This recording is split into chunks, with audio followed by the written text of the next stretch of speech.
Tem que bater só o dedo, mas se for tirar foto. Tô tirando foto, mas tô gravando.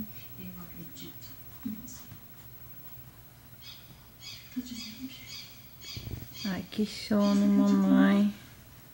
Depois de tanto mamar, tanto mamar. Isso aí! Aê, meninão! E arrotão! E a mamãe filmou o arrotão. Eita, nós, viu? Isso aí, Lainete.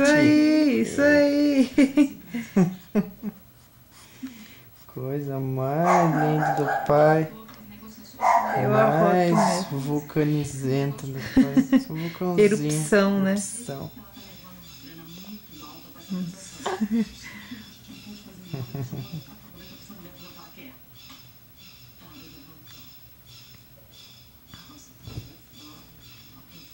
Ai, que sono. Agora eu vou nanar, tá? Vai nanar mesmo? Você promete?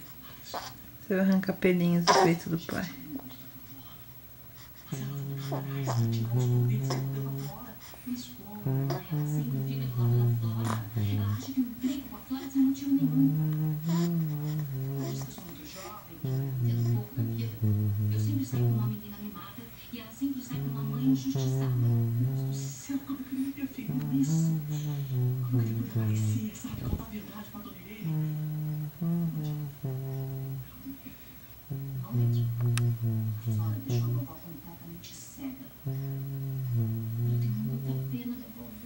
Imagina quando ela descobrir toda a verdade.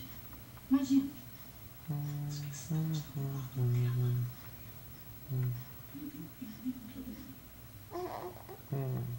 Sabe por que ela caiu na conversa da forma tão fácil? Porque ela nunca gostou de uma filha.